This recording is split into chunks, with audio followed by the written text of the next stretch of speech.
Hello साथियों, नमस्कार। मैं गोपाल और मैं अपने यूट्यूब चैनल डेली प्रैक्टिस में एक बार फिर से आप सबों का स्वागत करता हूं। प्रैक्टिस सेशन लगातार जारी रहेगा। ये पर्यावरण अध्ययन का छठा प्रैक्टिस सेट है। लगातार बने रहें और मेरे चैनल को सब्सक्राइब जरूर करें। चलिए तो शुरू करते हैं आज की क्लास। विस्थापन तथा वेग है। पहला सवाल है, विस्थापन तथा वेग है क्या है? सदिश राशि है, अदिश राशि है, सदिश तथा अदिश राशि है, इनमें से कोई नहीं है। तो विस्थापन तथा वेग जो है ये सदिश राशि है। सवाल उठता है कि आखिर सदिश राशि किससे कहते हैं।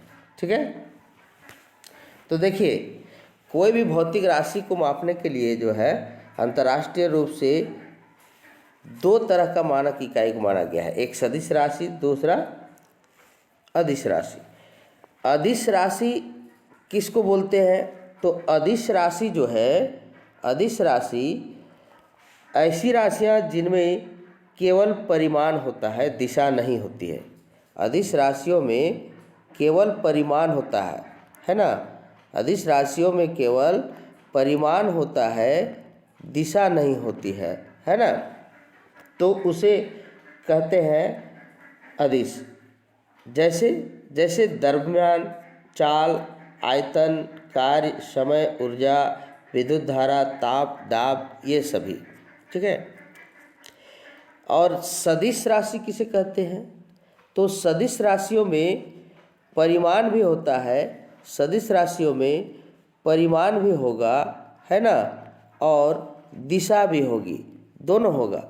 ठीक है, तो परिमाण और दिशा जिसमें होगा दोनों, उसे सदिश राशि कहते हैं। जैसे जैसे विस्थापन हो गया, वेग हो गया, त्वरण हो गया, बल हो गया, संवेग हो गया, है ना, ये सभी जो है सदिश राशियां हैं। ठीक है, आगे बढ़ते हैं। कार्य का मात्रक है। कार्य का मात्रक क्या है? तो कार्य और ऊर्जा का जो मात्रक होता है वो जूल होता है। याद कर लेंगे, कार्य और ऊर्जा का मात्रक क्या होता है? जूल होता है। ठीक है। बल का मात्रक है। बल का मात्रक क्या है? तो बल का मात्रक होता है न्यूटन। ठीक है। शक्ति का मात्रक, शक्ति का मात्रक होता है वाट। ठीक है, शक्ति का मात्रक क्या होता है? वाट होता है।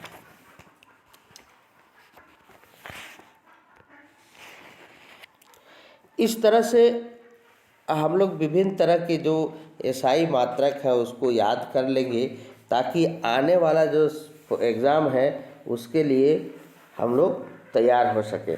ठीक है। और विभिन्न राशि और उसकी मात्रक जो है उसको आप लोग याद कर लेंगे। जैसे कुछ मैं उदाहरण दे रहा हूँ और ये परीक्षा में बराबर पूछता है ना। जैसे लंबाई का मात्रक। लंबाई का मात्रक आप सभी जानते हैं, है ना, कि लंबाई का मात्रक क्या होता है। तो लंबाई का मात्रक होता है मीटर। लंबाई का मात्रक होता है मीटर। इसी तरह त्वरण, त्वरण का मात्रक जो है, त्वरण का मात्रक जो होता है वो मीटर प्रति सेकंड स्क्वायर होता है। मीटर प्रति सेकंड स्क्वायर होता है। ठीक है। इसी तरह द्रव्यमान का मात्रक क्या होता है? तो द्रव्यमान का मात्रक जो होता है वो किलोग्राम होता है। ठीक है, द्रव्यमान का मात्रक क्या होता है? किलोग्राम। समय का आप सभी जान रहे हैं, समय का सेकेंड होता है ना। कार्य और ऊर्जा का भी जैसा कि हमने जाना जूल होता है ना। विद्युत धारा का मात्रक जो होता है, विद्युत धारा, इसका मात्रक होता है एम्पियर। एम्पियर। ठीक है, विद्युत धारा का मात्रक क्या होता है? एम्पियर होता है। ऊष्मा का मात्रक जो होता है, ऊष्मा, तो ऊष्मा का मात्रक जो होता है वो कैलोरी होता है। ठीक है, ऊष्मा हम लोग मापते हैं कैलोरी से। आगे बढ़ते हैं। कोण, कोण का जो मात्रक होता है वो होता है रेडियन। रेडियन।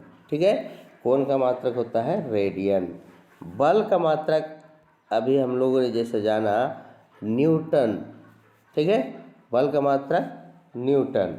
दाब का मात्रक जो होता है वो होता है पास्कल। दाब का मात्रक क्या होता है? पास्कल।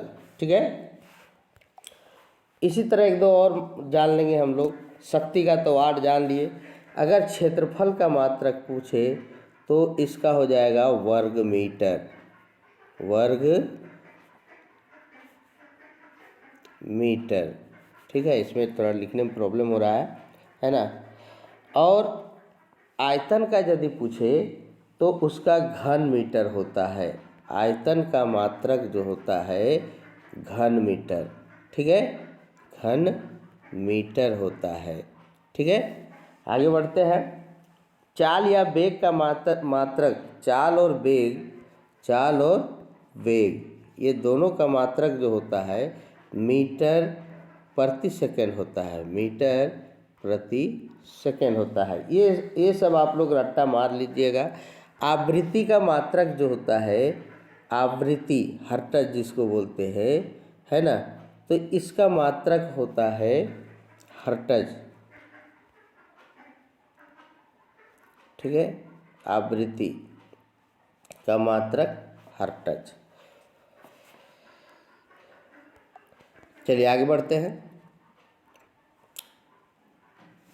5वें प्रश्न की ओर। प्रकाश वर्ष होता है, क्या होता है? प्रकाश वर्ष जो होता है ये प्रकाश द्वारा एक वर्ष में चली गई दूरी, यानी ये दूरी का मात्रक है प्रकाश वर्ष। लेकिन कैसी दूरी? ये खगोलीय दूरी, यानी प्रकाश लाइट जो होता है वो एक साल में कितना दूर गया इसका मापन करते हैं, तो इसे हम लोग कहते हैं प्रकाश वर्ष। क्या कहते हैं? प्रकाश वर्ष। एक दूरी का मात्रक और है पार्सेक। ठीक है, ये भी दूरी का मात्रक है। इससे भी हम लोग दूरी को मापते हैं, पार्सेक। ठीक है, यदि प्रकाश वर्ष के मान की बात किया जाए कि इसका मान कितना होता है, तो प्रकाश वर्ष का मान होता है ना 9.46 इंटू 10⁻15 मीटर। ठीक है, 10⁻15 मीटर ये प्रकाश वर्ष का मान होता है। अगर पार्सेक के मान की बात करें तो इसका जो मान होता है पार्सेक का वो होता है 3 × 10⁻16। ठीक है, मीटर। और ये पार्सेक जो होता है कितना प्रकाश वर्ष के बराबर होता है? तो 3.26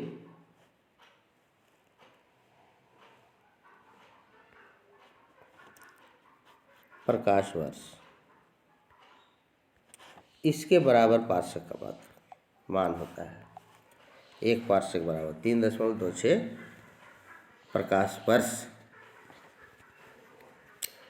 7वां सवाल, 6 किलोमीटर का मीटर में परिवर्तित रूप है। तो आप जान रहे हैं 1 किलोमीटर बराबर 1000 मीटर, तो 6 किलोमीटर में 6000 मीटर, है ना।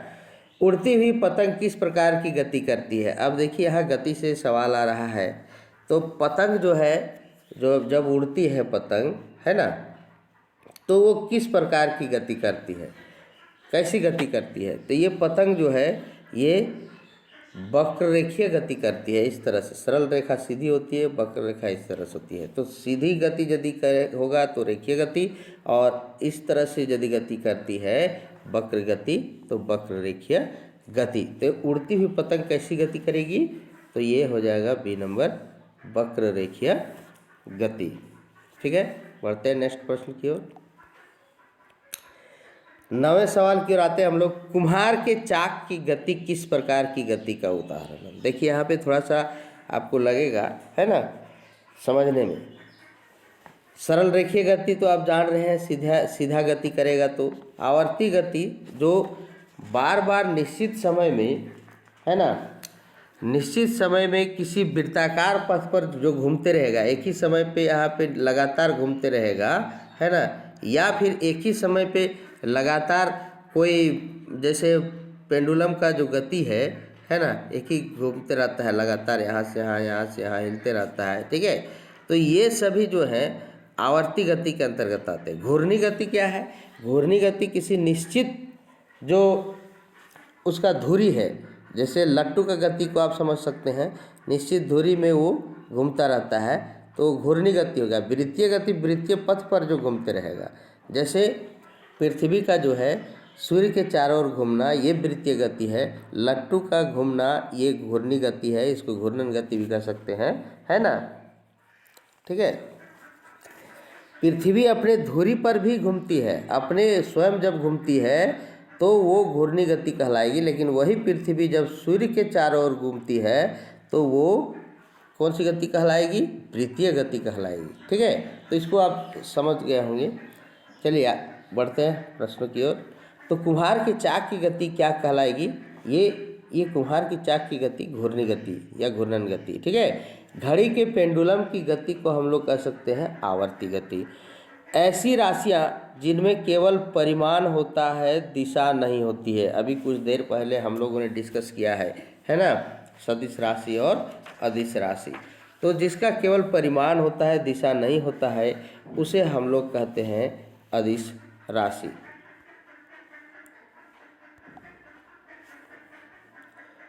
जूल किस राशि का मात्रक है? हमने बताया था कार्य और ऊर्जा का दोनों का होता है, तो यहाँ पे कार्य और ऊर्जा दोनों है, इसलिए डी नंबर सही होगा। 13वां सवाल की ओर आते हैं। एम्पियर किस राशि का मात्रक है? अभी हम लोगों ने डिस्कस किया था, विद्युत धारा का मात्रक एम्पियर होता है। त्वरण का मात्रक है, त्वरण का मात्रक होता है मीटर प्रति सेकेंड स्क्वायर, मीटर प्रति सेकेंड स्क्वायर, ठीक है, ये त्वरण का मात्रक होता है। चाल का मात्रक है, 15वें सवाल की ओर आते हैं। चाल का मात्रक, चाल और वेग दोनों का मात्रक होता है मीटर प्रति सेकेंड। याद रख लीजिएगा, चाल और वेग का मात्रक मीटर प्रति सेकेंड और त्वरण का मात्रक मीटर प्रति सेकेंड स्क्वायर। 16वें सवाल की ओर आते हैं। एक क्यूबिट में कितने सेंटीमीटर होते हैं? तो एक क्यूबिट में 45 सेंटीमीटर होते हैं, ठीक है। आगे बढ़ते हैं। एक इंच कितने सेंटीमीटर के बराबर है?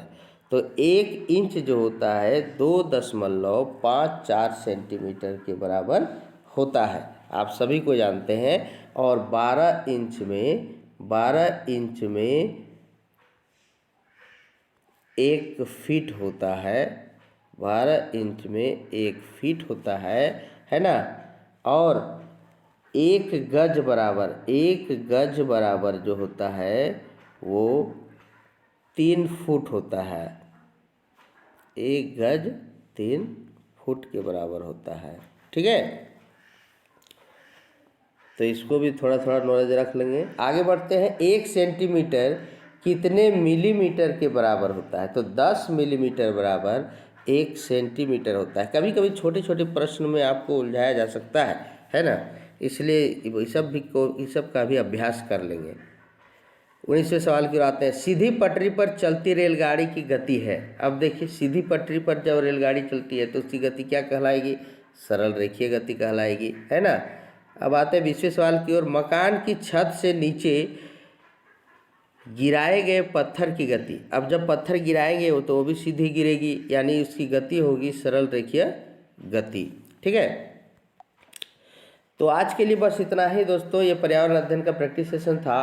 तो आप लोग डेली प्रैक्टिस में लगातार बने रहें और मेरे यूट्यूब चैनल को सब्सक्राइब जरूर करें, जितने भी मेरे सहायक अध्यापक साथी हैं, ताकि मैं लगातार आप लोगों को वीडियो दे सकूं, प्रैक्टिस सेशन दे सकूं। एकदम सब्सक्राइब करना नहीं भूलेंगे दोस्तों, है ना। बने रहे लगातार मेरे साथ मेरे वीडियो में। आज के लिए बस इतना ही, धन्यवाद।